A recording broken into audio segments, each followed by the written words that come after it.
All right, guys, today we've got our 300 chiller here. We're gonna do a parts breakdown. We're gonna start off with the electrical. I've already removed the front panel for it. You can see over here, we've got our touchpad. That's gonna give us our readout and our set point. Right now it's an alarm because we have all the breakers shut off so that we can do this demonstration. Up top here, we have our motherboard. That's gonna be basically our brain.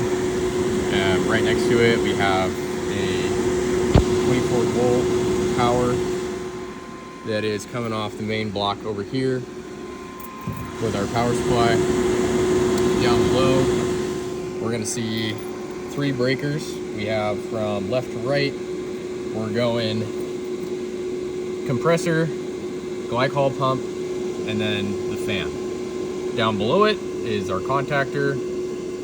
Again, compressor on the left, glycol pump on the right. And we're just gonna keep going down. On the left here, we have the VFD for the pump, and then our switch that's gonna control your power coming in. There is a built-in breaker on it. So when you take off the panel, it's gonna be off. So if you were gonna do any electrical testing or anything like that, you need to push up on that tab and then turn it on. Be sure to not have it powered up when you're doing that, because we don't want your fingers over there when we've got power. Down below that is the compressor VFD. Next to it is the line reactor. What that's going to do is it's going to smooth out any power going to the VFD. That way it doesn't have as much wear on the motor. And then underneath is going to be the serial board with a connection that is going to give all the data to the main Reaper. And then to the right of that is your terminal block for power coming in. Cool. So that's it on this side. We're gonna move over to the refrigeration section and the glycol. Right here is the pump. Down here is going to be the fill port, and then our fill switch, and then we've got our sight glass or sight tube. This right here is the breather hose port.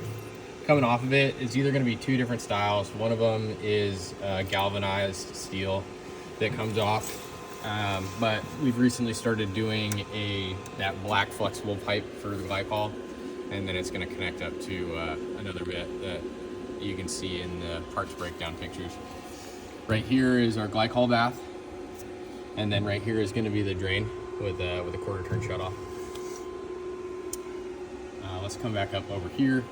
We've got our heat exchanger. We have glycol that's coming in on this side off the pump, and it goes down to our supply line. On this bung, we've got a temperature sensor right here, and then a pressure sensor. And then this right here is going to be the return on the glycol with its own temperature sensor, so we can see the difference of how much heat we're picking up. Let's switch over to the refrigeration. We've got these 2 devices here are going to be our EEVs. They're electronic expansion valves. They've got separate motors. It's important that these are going to be aligned properly with these little dots. If they're not in the right spot, they won't function properly. Sometimes we see it on units that are coming off of shipping. They won't be aligned properly, and we'll end up with errors. So we're going to come around to the back. You're not going to be able to see the unit from this view because it's going to be backed up to the electrical cabinet, but just for this, we're going to show you where the ports are. So this is going to be the suction line port. This is where you're going to tap into the system with a set of refrigerant gauges. Down below it is going to be our pressure sensor for the suction line or low side. This right here is a compressor. Here's power coming into it from the electrical cabinet. This is going to be the high side pressure sensor, or the liquid line pressure sensor. And then up here is going to be the liquid line port.